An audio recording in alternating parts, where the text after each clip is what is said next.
Hello students, welcome to CRP academy. CRP একাডেমিতে তোমাদের সকলকে স্বাগত এবং প্রত্যেককে গুড মর্নিং। তো খুব তাড়াতাড়ি আসতে চলেছে ডাব্লিউবি গ্রাম পঞ্চায়েত নিয়োগ 2026 এবং ওয়েস্ট বেঙ্গল গ্রাম পঞ্চায়েত নিয়োগ 2026 সম্পর্কে একটি গুরুত্বপূর্ণ ভিডিও অলরেডি আমরা করে দিয়েছি। পরীক্ষাতে কত শূন্যপদ আসতে চলেছে, প্রায় 6200 প্লাস পরীক্ষার সিলেবাস কি রয়েছে, বিস্তারিত সেই ব্যাপারে একটি ভিডিও তোমাদের চন্দন স্যার আমাদের চ্যানেলে আপলোড করেছেন। তো সেইটা যদি তোমরা দেখে না থেকো অবশ্যই অবশ্যই সেটা দেখে নাও। এবং আজকের এই ক্লাসে আমরা ওয়েস্ট বেঙ্গল গ্রাম পঞ্চায়েত পরীক্ষার যে বিগত বছরের পরীক্ষা হয়েছিল সেই বিগত বছরের 4টে গুরুত্বপূর্ণ পোস্ট, দেখো, গ্রাম পঞ্চায়েত এক্সিকিউটিভ অ্যাসিস্ট্যান্ট, গ্রাম পঞ্চায়েত কর্মী, গ্রাম পঞ্চায়েত নির্মাণ সহায়ক এবং গ্রাম পঞ্চায়েত সহায়ক, এই 4টি গুরুত্বপূর্ণ পোস্টের যে প্রশ্নপত্র ছিল সেই প্রশ্নপত্রের মধ্যে আজকে আমরা জিকে পার্ট, ঠিক আছে, বিগত বছরের জিকে পার্টটুকু আমরা দেখব। কি কি জিকে প্রশ্ন উত্তর মানে প্রশ্ন এসেছিল বিগত বছরে আমরা দেখে নেব আজকের এই ক্লাসে। এবং আমাদের একটা আইডিয়া হয়ে যাবে যে কি ধরনের প্রশ্ন এই গ্রাম পঞ্চায়েত নিয়োগ পরীক্ষাতে এসে থাকে বা কি কি টপিক থেকে জিকে প্রশ্ন উত্তর এসে থাকে এবং সিলেবাসের মধ্যে আমাকে কি কি পড়তে হবে। ওকে, তো সময় দেরি না করে সিআরপি একাডেমিতে নতুন হয়ে থাকলে চ্যানেলটিকে সাবস্ক্রাইব করো, পাশের বেল আইকনটা প্রেস রাখো, সাথে টেলিগ্রামে যুক্ত হয়ে যাও। দেখো, প্রথমে আমরা দেখব গ্রাম পঞ্চায়েত এক্সিকিউটিভ অ্যাসিস্ট্যান্ট এই পোস্টে কি কি প্রশ্ন ছিল। 10টা প্রশ্ন ছিল জিকের উপর থেকে, সেই 10টা প্রশ্ন আমরা দেখে নেব। দেখো, প্রথম প্রশ্ন ছিল 1 নম্বর প্রশ্ন, Pulitzer prize is given in the field of, অর্থাৎ পুলিৎজার পুরস্কার কোন ক্ষেত্রে দেয়া হয়। তাহলে আমাকে এই বছর কি কোন টপিক পড়তে হবে, পুরস্কার অর্থাৎ অ্যাওয়ার্ডস সম্পর্কে বা পুরস্কার সম্পর্কে আমাকে এই টপিক থেকে দেখতে হবে কোন পুরস্কার কোন ক্ষেত্রে দেয়া হয় এই ব্যাপারে এবং কোন সাল থেকে দেয়া হচ্ছে। তো যাই হোক, পুলিৎজার পুরস্কার দেয়া হয়ে থাকে মূলত অপশন বি, জার্নালিজম এবং সাংবাদিকতার উপর থেকে। ওকে, শুধুমাত্র সাংবাদিকতার উপর থেকে নয়, এর সাথে আর কিছু দেয়া হয়, সাহিত্য এবং সঙ্গীত, ঠিক আছে। এই 3টে ক্যাটাগরিতে কিন্তু পুলিৎজার পুরস্কার দেয়া হয়ে থাকে। নেক্সট দেখো, 2 নম্বর প্রশ্ন ছিল একটি কারেন্ট অ্যাফেয়ার্স থেকে। দেখো, the 2018 world Sanskrit conference was held in, অর্থাৎ 2018 সালের বিশ্ব সংস্কৃত সম্মেলন কোথায় অনুষ্ঠিত হয়েছিল। তাহলে আমাদের কি করতে হবে, আমাদের কারেন্ট অ্যাফেয়ার্স পড়তে হবে, সিএ। তো কারেন্ট অ্যাফেয়ার্স আমরা তোমাদের প্রোভাইড করে দেব। তো এই প্রশ্নটা এখন মনে রেখে আমাদের লাভ নেই, কারণ এটা 2018 সালের তথ্য। তো যদিও সঠিক উত্তর হয়ে যাবে অপশন ডি এখান থেকে। নেক্সট দেখো, 3 নম্বর প্রশ্ন, the right to education act was enacted in which year, শিক্ষার অধিকার আইন কোন সালে প্রণীত হয়। এটা হচ্ছে কি পলিটি বা সংবিধান থেকে গুরুত্বপূর্ণ প্রশ্ন। ওকে, শিক্ষার অধিকার আইন কোন সালে প্রণীত হয়, এখানে কি বলা হচ্ছে এনাক্টেড। তো সঠিক উত্তর হয়ে যাবে, দেখো, অপশন ডি, 2009 সাল থেকে এটি এনাক্টেড হয় এবং 4 আগস্ট। ওকে, নেক্সট কি প্রশ্ন ছিল, দেখো 4 নম্বর প্রশ্ন, with which revolt names Sidhu and Kanhu are associated, Sidhu ও কানহুর নাম কোন বিদ্রোহের সাথে যুক্ত। এই প্রশ্ন ইতিহাস থেকে এসছে, হিস্ট্রি থেকে, এবং খুব যে কঠিন প্রশ্ন দেখো তাও নয়, আমরা এগুলো ছোটবেলা থেকে মাধ্যমিক লেভেল থেকে এই প্রশ্ন উত্তর আসছে। তো সঠিক উত্তর হয়ে যাবে এখান থেকে, দেখো, অপশন বি, সাঁওতাল বিদ্রোহ। সাঁওতাল বিদ্রোহের সাথে সম্পর্কিত রয়েছে দুখানা গুরুত্বপূর্ণ নাম, সিধু এবং কানহু। সাঁওতাল বিদ্রোহ হয়েছিল কত সালে, 1855 থেকে 56 সালে। 5 নম্বর প্রশ্ন, PV Sindhu is associated with which sports, PV Sindhu কোন খেলার সাথে যুক্ত। সকলেই পারবো আমরা, পিভি সিন্ধু কোন খেলার সাথে যুক্ত। তার মানে স্পোর্টস থেকে এসেছে, স্পোর্টস পার্সন থেকে। তো সঠিক উত্তর হয়ে যাবে অপশন বি, ব্যাডমিন্টন। ব্যাডমিন্টন খেলার সাথে যুক্ত পিভি সিন্ধু। নেক্সট প্রশ্নে যাব, তার আগে একটি গুরুত্বপূর্ণ ঘোষণা। সিআরপি একাডেমির তত্ত্বাবধানে আপকামিং পঞ্চায়েত পরীক্ষা 2026 কে লক্ষ্য করে পঞ্চায়েত ব্যাচ 2026 লঞ্চ করা হয়েছে। শূন্যপদ 6500 প্লাস শূন্যপদ যেমনটা ঘোষণা হয়েছে এবং খবর পাওয়া যাচ্ছে, এবং যেমনটা এই পরীক্ষার সিলেবাস রয়েছে, বাংলা, ইংরেজি, গণিত এবং জিকে সম্পূর্ণ প্রত্যেকটা সিলেবাসে প্রত্যেকটা বিষয় অনুযায়ী ডেসক্রিপটিভ প্যাটার্ন থিওরির মাধ্যমে তোমাদের ক্লাসগুলো করানো হবে, তারপর থেকে মক টেস্ট। তো যোগাযোগ করো 96475536 মন্টো নাম্বারে। পরীক্ষার সেরা প্রস্তুতি, সঠিক গাইডেন্স, সঠিক স্টাডি মেটেরিয়াল মাধ্যমে নেওয়ার জন্য এবং সঠিক স্ট্র্যাটেজির মাধ্যমে নেওয়ার জন্য, পরীক্ষাগুলোকে ক্র্যাক করার জন্য। তো খুবই স্বল্প মূল্য রাখা হয়েছে এবং 6500 শূন্যপদ মানে একটা হিউজ সংখ্যক শূন্যপদ। এবার কিন্তু তোমাদের এইটাকে কাজে লাগাতেই হবে। তো বিস্তারিত ডিসক্রিপশন বক্সে পেয়ে যাবে, সেখান থেকে এখনই যুক্ত হয়ে যাও ধীরে ধীরে ধীরে ধীরে পরীক্ষার প্রস্তুতিটা নেয়ার জন্য। আচ্ছা, নেক্সট প্রশ্ন দেখো, 6 নম্বর প্রশ্ন। The term doab means, doab এই শব্দের অর্থ অ্যাকচুয়ালি কি?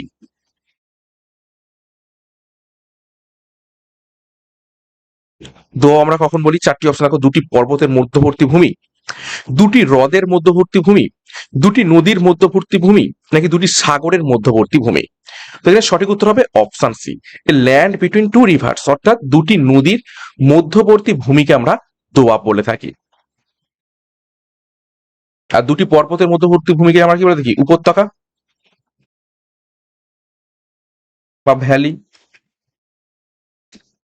নেক্সট দেখো, 7 নম্বর প্রশ্ন কি ছিল? Which of the following states has least population density as per census 2011?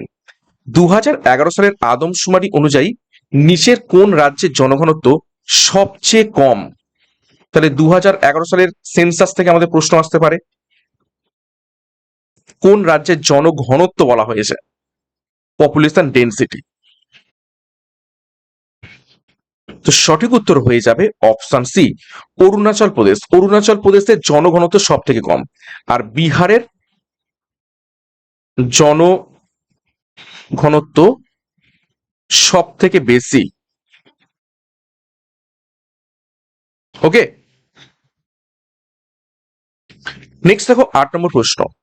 Which commission has decided to approach the government for granting it constitutional status? অর্থাৎ কোন কমিশন সাংবিধানিক মর্যাদা পাওয়ার জন্য সরকারের কাছে যাওয়ার সিদ্ধান্ত নিয়েছে? দেখো 4টি অপশন, নির্বাচন কমিশন, অর্থ কমিশন, জাতীয় তপশিল জাতি কমিশন, নাকি জাতীয় সংখ্যালঘু কমিশন। সাংবিধানিক তকমা বা সাংবিধানিক মর্যাদা পাওয়ার জন্য সরকারের কাছে যাওয়ার সিদ্ধান্ত নিয়েছে কোন কমিশন? তো সঠিক উত্তর হয়ে যাবে এখান থেকে option D, the national commission for minorities, অর্থাৎ জাতীয় সংখ্যালঘু কমিশন। 9 নম্বর প্রশ্ন দেখো, which of the following types of climate West Bengal experience? Paschimbanga নিচের কোন ধরনের জলবায়ু অনুভব করে? দেখো জিওগ্রাফির জলবায়ুর উপর থেকে প্রশ্ন। আমাদের পশ্চিমবঙ্গে কোন ধরনের জলবায়ু আমরা দেখতে পেয়ে থাকি? 4টি অপশন, ক্রান্তীয় মৌসুমী, আধা শুষ্ক, আর্দ্র, নাকি উপক্রান্তীয় শুষ্ক। তো সঠিক উত্তর হবে অপশন এ, ট্রপিক্যাল মনসুন, অর্থাৎ ক্রান্তীয় মৌসুমী প্রকৃতির জলভূমি জলবায়ু আমাদের পশ্চিমবঙ্গে দেখতে পাওয়া যায়। নেক্সট দেখো 10 নম্বর প্রশ্ন। Which of the following constitutional amendment act panchayat goat constitutional status? অর্থাৎ নিচের কোন সংশোধনী আইনের মাধ্যমে পঞ্চায়েতগুলির সাংবিধানিক মর্যাদা পেয়েছে? তো খুবই গুরুত্বপূর্ণ প্রশ্ন এটি, কেননা পঞ্চায়েত নিয়োগের পরীক্ষা এবং সেখান থেকে পঞ্চায়েত সংক্রান্তিত প্রশ্ন তো অবশ্যই আসবে। তো সংবিধানের পঞ্চায়েত সংক্রান্ত যে ধারাগুলো রয়েছে বা যে ইম্পর্টেন্ট প্রশ্নগুলো রয়েছে, সেগুলো আমাদের কভার করতে হবে আপকামিং পরীক্ষার জন্য। তো কোন সংবিধান সংশোধনীর মাধ্যমে পঞ্চায়েতগুলিকে সাংবিধানিক মর্যাদা দেওয়া হয়েছে? তো এখানে সঠিক উত্তর হয়ে যাবে option A, 73rd amendment act অর্থাৎ 73তম সংবিধান সংশোধনীর মাধ্যমে পঞ্চায়েতকে সাংবিধানিক মর্যাদা দেওয়া হয়েছে এবং এটা কত সালে হয়েছিল? 1992 সালে। সালটাও কিন্তু পরীক্ষায় আসতে পারে। আচ্ছা, নেক্সট যে টপিক বা নেক্সট যে পোস্টের চলে যাব সেটা হচ্ছে গ্রাম পঞ্চায়েত কর্মী। গ্রাম পঞ্চায়েত কর্মী থেকে কি কি প্রশ্ন উত্তর এসেছিল, এখানেও 10টা প্রশ্ন উত্তর ছিল, সেই 10টা প্রশ্ন দেখে নেব। দেখো, প্রথম প্রশ্ন ছিল what is the soil of Sundarban in West Bengal? পশ্চিমবঙ্গের সুন্দরবনের মৃত্তিকা নিচের কোনটি? 4টি অপশন দেখো, লাল মাটি, লবণাক্ত কাদা মাটি, পলি মাটি নাকি কালো মাটি। তো সুন্দরবনের সম্পর্কে আমরা প্রত্যেকেই জানি সুন্দরবনের কি ধরনের মাটি পাওয়া যায়। সঠিক উত্তর হবে option B, saline clay soil অর্থাৎ লবণাক্ত কাদা মাটি। এবং এখানে সুন্দরী, গেওয়া, গোরান এই ধরনের গাছ হয়ে থাকে এবং মাটিতে অক্সিজেনের পরিমাণ এতটাই কম, লবণাক্তর পরিমাণ এতটাই বেশি যে সেই গাছগুলো থেকে কি বেরোয়? শ্বাসমূল বেরোয়। ঠিক আছে, নেক্সট দেখো 12 নম্বর প্রশ্ন। The last census in India was held in. ভারতের সর্বশেষ জনগণনা হয়েছিল নিজের কোন সালে? দেখো, 2011 সালের যে সেন্সাস সেটা কিন্তু গুরুত্বপূর্ণ। দুটো প্রশ্ন পেয়ে গেলাম একই, মানে বিগত বছরের আমরা দুটো পোস্টে সেন্সাস থেকে প্রশ্ন এসেছে, তাহলে 2011 সাল সঠিক উত্তর হয়ে যাবে। নেক্সট দেখো 13 নম্বর প্রশ্ন। Which of the following Gupta ruler is known as Vikramaditya? নিম্নলিখিত কোন গুপ্ত শাসক বিক্রমাদিত্য রূপে পরিচিত রয়েছেন? হিস্ট্রির উপর থেকে প্রশ্ন, ইতিহাস থেকে, এবং আমাদের যে ব্যাচ কোর্স লঞ্চ করা হয়েছে সেখানে সম্পূর্ণ পরীক্ষার সিলেবাস অনুযায়ী প্রত্যেকটা বিষয়ের উপর থেকে এবং টপিক ধরে ধরে তোমাদের ক্লাসগুলো করানো হবে। তো যুক্ত হয়ে যাও। তো সঠিক উত্তর হয়ে যাবে, সঠিক উত্তর হবে অপশন সি, চন্দ্রগুপ্ত টু, অর্থাৎ দ্বিতীয় চন্দ্রগুপ্ত বিক্রমাদিত্য উপাধি নিয়েছিলেন। সাথে আরো একটা উপাধি ছিল, বিক্রমাদিত্য উপাধি তো ছিলই, সাথে আর একটা উপাধি কি ছিল? শকারি। তিনি শকদের ধ্বংস করেছিলেন, তো সেই জন্য তিনি শকারি উপাধি নিয়েছিলেন। ওকে, স্কন্দগুপ্তের সমুদ্রগুপ্তের যে উপাধি সেগুলো পরীক্ষায় প্রশ্ন আসে, দেখে নাও একটু। লিচ্ছবি, দৌহিত্র, এবং আর কি বলা হয়? ভারতের নেপোলিয়ান। নেক্সট 14 নম্বর প্রশ্ন। The river of north Bengal are অর্থাৎ পশ্চিমবঙ্গের উত্তর প্রবাহী নদী হলো নিচের কোনগুলো? কোন নদীগুলো উত্তর দিকে প্রবাহিত হয়? 4টি অপশন মধ্যে থেকে সঠিক উত্তর হবে অপশন এ, তিস্তা, জলঢাকা এবং রায়ডাক। নেক্সট দেখো 15 নম্বর প্রশ্ন।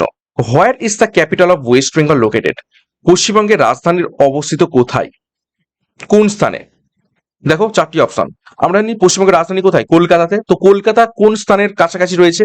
নিরক্ষরেখার নিকট, কর্কটক্রান্তি রেখার নিকট, মকরক্রান্তির নিকট নাকি আর্কটিক সার্কেল? দেখো, মকরক্রান্তি হচ্ছে একদম দক্ষিণ হচ্ছে গোলার্ধে, তাহলে এটা হবে না। আর্কটিক সার্কেলও হবে না, তাহলে পড়ে রইল নিরক্ষরেখা এবং কর্কটক্রান্তি রেখা।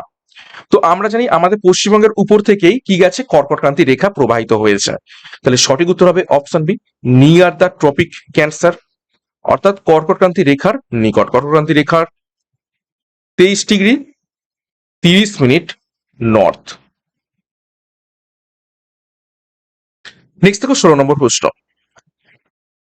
দেখো, there are alike in some way, ভুল বললাম, 3 are alike in some way, which one is the odd one out? অর্থাৎ কোনো একটা নিয়মে 3টি একই রকম, তাহলে তবে বি জাতীয় কোনটি? দেখো 4টি অপশন রয়েছে, পনির, দুধ, দই এবং ঘি। তাহলে পনির, দুধ, দই, ঘি, এই 4টের মধ্যে 3টে একরকম, একটা শুধু আলাদা। কোনটা আলাদা? তো সঠিক উত্তর হবে অপশন বি, দুধ আলাদা। কেন দুধ আলাদা? দেখো, দুধ থেকে পনির হয়, দুধ থেকে দই হয়, দুধ থেকে ঘি হয়, অর্থাৎ পনির, দই এবং ঘি 3টেই দুগ্ধজাত উপাদান। শুধুমাত্র দুধ নিজে এখানে একা বিজাতীয়। তো সঠিক উত্তর হবে অপশন বি। 17 নম্বর প্রশ্ন, the term of office of a member of Rajya Sabha is, অর্থাৎ একজন রাজ্যসভার সদস্যের পদে থাকার মেয়াদ কত বছর? সংবিধান থেকে প্রশ্ন পরেরটি।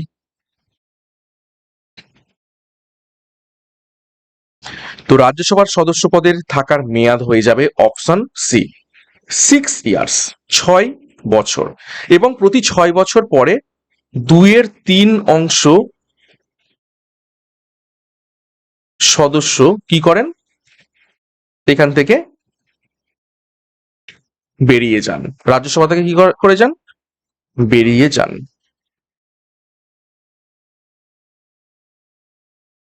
18 নম্বর প্রশ্ন, which of the following is the oldest বেদা, নিচের কোনটি সব থেকে প্রাচীনতম বেদ? এর থেকে ইজি প্রশ্ন হয় না, প্রত্যেকেই পারবে। 4টি বেদের মধ্যে সব থেকে প্রাচীনতম বেদ কোনটি? সঠিক উত্তর হবে অপশন বি ঋগ্বেদ। নেক্সট দেখো 19 নম্বর প্রশ্ন, which district of west Bengal has the most plateaus, অর্থাৎ পশ্চিমবঙ্গের কোন জেলায় সব থেকে বেশি মালভূমি রয়েছে? 4টি অপশন দেখো, মেদিনীপুর, মুর্শিদাবাদ, পুরুলিয়া এবং বর্ধমান। আমরা জানি পশ্চিমবঙ্গের পশ্চিম দিকটা মালভূমি দ্বারা বেষ্টিত। কারণ পশ্চিম দিকের জেলা কোনটি? তো সঠিক উত্তর হবে অপশন সি পুরুলিয়া। এবং কোন মালভূমির অংশ এটি? ছোটনাগপুর মালভূমির অংশ।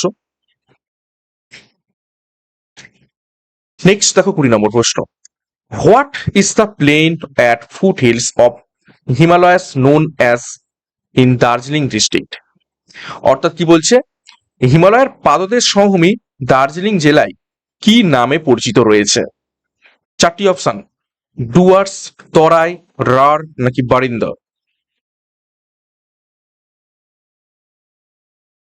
হিমালয়ের পাদদেশ সমভূমি দার্জিলিং জেলায় কি নামে পরিচিত রয়েছে?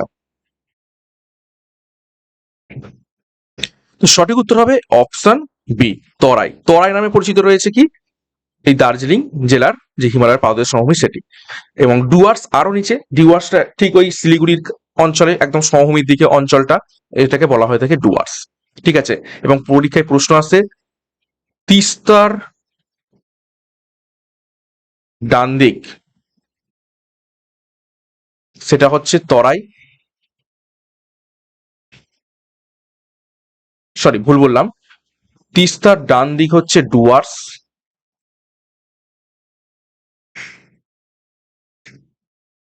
এখানে অ্যাকচুয়ালি ডান দিক বললে হবে না, এখানে দিক নির্দেশ করতে হবে। তিস্তার পূর্ব দিক সেটা হচ্ছে ডুয়ার্স, এবং তিস্তার পশ্চিম দিক সেটা হচ্ছে তরাই। ওকে। আচ্ছা, নেক্সট যে এক্সামে চলে যাব সেটি হচ্ছে গ্রাম পঞ্চায়েত নির্মাণ সহায়ক। এখানে টোটাল 7টা প্রশ্ন ছিল জিকে, কিন্তু আমি রেখেছি 5টা, কেননা 7টার মধ্যে 2টো ছিল কি কারেন্ট অ্যাফেয়ার্স। ঠিক আছে, তো কারেন্ট অ্যাফেয়ার্স তো করে লাভ নেই, 2018 সালের কারেন্ট অ্যাফেয়ার্স করে আমাদের কোনো লাভ নেই। তো যাই হোক, 5টা জিকে প্রশ্ন ছিল, সেই 5টা জিকে দেখে নেব। দেখো, the chairman of Rajya Sabha is, রাজ্যসভার চেয়ারম্যান হলেন নিচের কোনজন? ভারতের রাষ্ট্রপতি কর্তৃক মনোনীত একজন ব্যক্তি। অপশন বি, সরি অপশন এতে রয়েছে দেখো বিরোধী দলনেতা, অপশন বিতে রয়েছে ভারতের রাষ্ট্রপতি কর্তৃক মনোনীত, অপশন সি রয়েছে ভারতের উপরাষ্ট্রপতি, নাকি অপশন ডি রয়েছে ভারতের উপরাষ্ট্রপতি কর্তৃক মনোনীত। তো এখানে সঠিক উত্তর হয়ে যাবে option C the vice president of India. ভারতের উপরাষ্ট্রপতি পদাধিকার বলে রাজ্যসভার চেয়ারম্যান হন। এবং এর পরীক্ষায় প্রশ্ন আছে আর্টিকেলটা, আর্টিকেল কত? 64, 64 নম্বর আর্টিকেল অনুযায়ী। 22 নম্বর প্রশ্ন, at which of the following places the pole star appears at the highest angle in the sky? নিচের কোন স্থানে ধ্রুব তারাকে আকাশের সর্বোচ্চ কোণে দেখা যায়? 4টি অপশন দেখো, সান্দাকফু, ফালুট, দার্জিলিং নাকি কালিম্পং।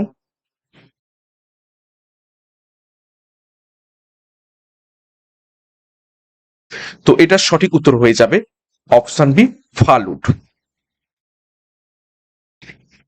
নেক্সট দেখো 23 নম্বর প্রশ্ন, in recently released Global Innovation Index অর্থাৎ GII 2018, India was ranked। তো সম্প্রতি প্রকাশিত গ্লোবাল ইনোভেশন ইন্ডেক্স 2018, তো এটা হচ্ছে কারেন্ট অ্যাফেয়ার্স এর উপর থেকে 2018 সালের কারেন্ট অ্যাফেয়ার্সে ভারতের মানে এখানে এই গ্লোবাল ইনোভেশন ইন্ডেক্সে ভারতের স্থান কত ছিল। তো এটা এখন আমাদের জন্য রিলেভেন্ট নয়, কিন্তু এই যে টপিক, কি টপিক, র্যাঙ্ক, বিভিন্ন ইন্ডেক্সের যে র্যাঙ্ক, সেই ইন্ডেক্সের র্যাঙ্কের আমাদের করতে হবে পরীক্ষাতে, ঠিক আছে, এখান থেকে প্রশ্ন আসতে পারে। তো এই প্রশ্নটা স্কিপ করছি কারণ 2018 সালের প্রশ্ন করে লাভ নেই। নেক্সট দেখো 24 নম্বর প্রশ্ন, tennis player Andy Murari belongs to which country. Tennis খেলোয়াড় অ্যান্ডি মুরারি বা মারে কোন দেশের নাগরিক। অ্যান্ডি মারে কোন দেশের নাগরিক? সঠিক উত্তর হবে অপশন ডি, ইউনাইটেড কিংডম বা যুক্তরাজ্য। নেক্সট দেখো 25 নম্বর প্রশ্ন, দেখো Lhasa fever which was recently in news occurring. Lhasa জ্বর যা সম্প্রতি খবরে ছিল কোথায় দেখা যায়। তো এটাও হচ্ছে কারেন্ট অ্যাফেয়ার্স উপর থেকে প্রশ্ন। তো এখানে সঠিক উত্তর হয়ে যাবে অপশন এ, পশ্চিম আফ্রিকা। তাহলে আমাকে কারেন্ট অ্যাফেয়ার্স উপর থেকে জোর দিতে হবে। আচ্ছা, নেক্সট যে এক্সাম সেটা হচ্ছে গ্রাম পঞ্চায়েত সহায়ক। তো এখানে 10টি প্রশ্ন উত্তর ছিল, সেই 10টা প্রশ্ন উত্তর দেখে নেব। দেখো 26 নম্বর প্রশ্ন, Toto is a primitive tribal community found in the state of. Toto হলো একটি আদিম উপজাতি সম্প্রদায় যা কোন রাজ্যে দেখতে পাওয়া যায়।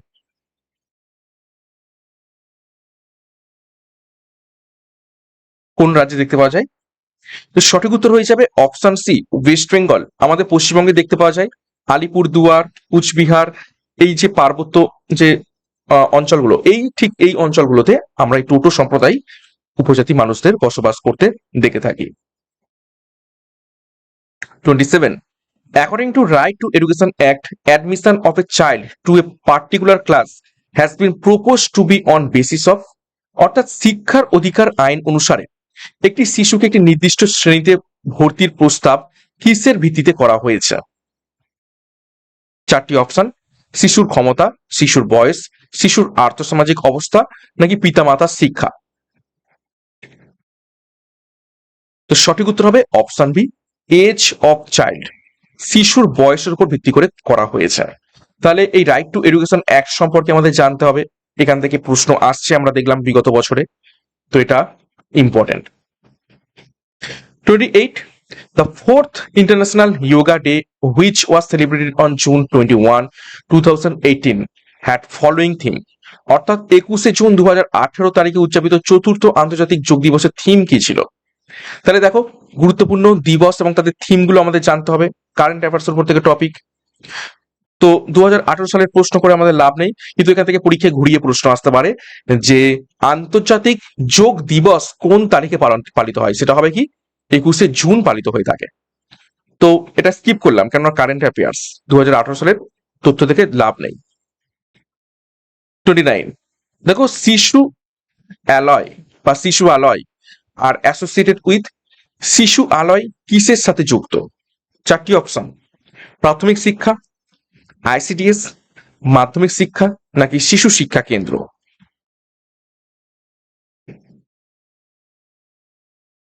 সঠিক উত্তর হবে অপশন বি, আইসিডিএস এর সাথে সম্পর্কিত রয়েছে শিশু আলয়। নেক্সট দেখো 30 নম্বর প্রশ্ন কি ছিল, in the absence of earth's atmosphere sky would appear. অর্থাৎ পৃথিবীর বায়ুমণ্ডলের অনুপস্থিতিতে আকাশটি কেমন দেখাবে, কি রঙের দেখাবে। 4টি অপশন ছিল দেখো, নীল, গাঢ় নীল, সাদা নাকি কালো। তো সঠিক উত্তর হবে অপশন ডি, ব্ল্যাক বা কালো।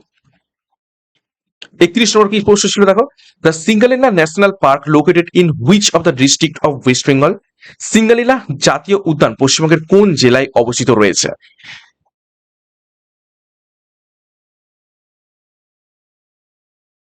তো সঠিক উত্তর হবে অপশন এ, দার্জিলিং এ অবস্থিত রয়েছে। 32 নম্বর প্রশ্ন কি ছিল দেখো, the depletion of ozone layer is caused by. Ozone স্তরের ক্ষয়ের কারণ হলো নিচের কোনটি। দেখো 4টির নাম রয়েছে, nitrous oxide, carbon dioxide, chlorofluorocarbon নাকি মিথেন।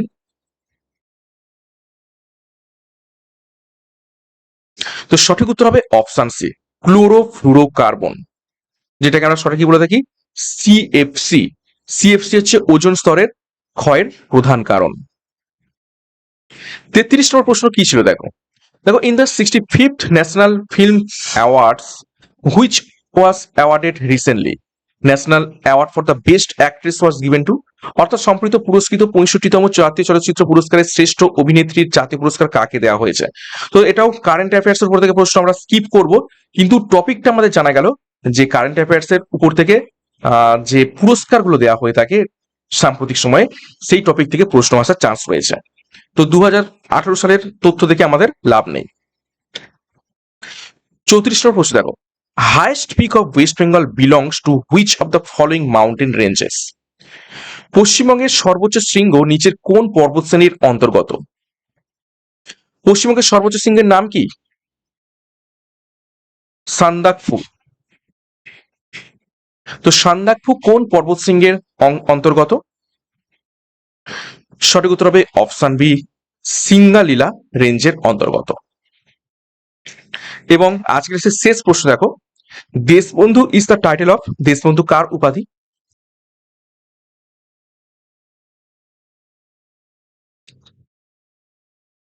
তো সঠিক উত্তর হবে option C, CR Das. CR Das অর্থাৎ চিত্ত রঞ্জন দাস। ওকে, চিত্তরঞ্জন দাসের যে উপাধি ছিল দেশবন্ধু। তো 4টে গুরুত্বপূর্ণ পোস্ট, ঠিক আছে, যেখান থেকে আমরা বিগত বছরের প্রশ্নোত্তর গ্রাম পঞ্চায়েত পরীক্ষাতে কি কি এসেছিল সেগুলো দেখে নিলাম। এবং এখনো আরো একটি পোস্ট রয়েছে, সেটা হচ্ছে পঞ্চায়েত সেক্রেটারি। পঞ্চায়েত সেক্রেটারির মানে পোস্টে কি কি প্রশ্নোত্তর ছিল সেটা আমরা নেক্সট ক্লাসে আবার দেখে নেব। তো আজকের এই ক্লাসে মোট 4টে পরীক্ষার বা 4টে পোস্টের কি কি প্রশ্নোত্তর ছিল সেগুলো দেখে নিলাম, 35টা প্রশ্ন। তো কি কি টপিক থেকে প্রশ্ন আসতে পারে সেগুলোর একটা আইডিয়া হয়ে গেল। এবং প্রশ্নগুলো যে খুব কঠিন সেরকমটাও নয়, ইজি টু মডারেট লেভেল, ঠিক আছে, স্ট্যান্ডার্ডটা রয়েছে প্রশ্নোত্তর। এবং আমি তোমাদের জন্য প্রত্যেকদিন জিকে ক্লাসও নিয়ে আসবো এই গ্রাম পঞ্চায়েত পরীক্ষাকে লক্ষ্য করে। সেখান থেকে যা প্রশ্নোত্তর করাবো আশা করছি সেখান থেকে তোমরা পরীক্ষাতে কমন পেয়ে যাবে। ওকে, তো ক্লাসটা শেষ করবো তার আগে আরো গুরুত্বপূর্ণ ঘোষণা, পঞ্চায়েত ব্যাচ 2026 লঞ্চ করা হয়েছে সিআরপি একাডেমির তত্ত্বাবধানে, যেখানে 6500 শূন্য পদের ঘোষণা হয়েছে এবং প্রায় আসতে চলেছে। তো 6500 শূন্যপদ খুবই খুবই বেশি, এবং এইটাকে টার্গেট করো, এই পরীক্ষাকে টার্গেট করো এবং এখন থেকেই প্রস্তুতি নিতে শুরু করে দাও। এবং যে সিলেবাস রয়েছে বাংলা, ইংরেজি, গণিত, জিকে, প্রত্যেকটা বিষয়ের উপর থেকে তোমরা আমাদের এই ব্যাচ কোর্সে সেরা প্রস্তুতি পাবে, সম্পূর্ণ ডেসক্রিপটিভ প্যাটার্নে থিওরির মাধ্যমে এবং সিস্টেমেটিক ওয়েতে। তো যোগাযোগ করো আমাদের সাথে 9647553612 নাম্বারে পরীক্ষার সেরা প্রস্তুতি নেওয়ার জন্য। খুবই স্বল্প মূল্যে, একদম একটা রিচার্জের মূল্য রাখা হয়েছে, বিস্তারিত ডিসক্রিপশন বক্সে পেয়ে যাবে, সেখান থেকে যুক্ত হয়ে যাও। এবং আমাদের টেলিগ্রামে যুক্ত হয়ে যাও গুরুত্বপূর্ণ আপডেটস পাওয়ার জন্য, বিষয়ভিত্তিক মক টেস্ট পাওয়ার জন্য, সাপ্তাহিক কারেন্ট অ্যাফেয়ার্স পাওয়ার জন্য। এবং আমাদের চ্যানেলে নতুন হতে হলে চ্যানেলকে সাবস্ক্রাইব করো, পাশে বেল আইকনটা প্রেস করে রাখো। তো এখানে শেষ করলাম। নেক্সট ক্লাসে আমরা পঞ্চায়েত সেক্রেটারির যে পোস্ট সেখানে কি কি প্রশ্ন ছিল সেগুলো একা করে দেখে নেব।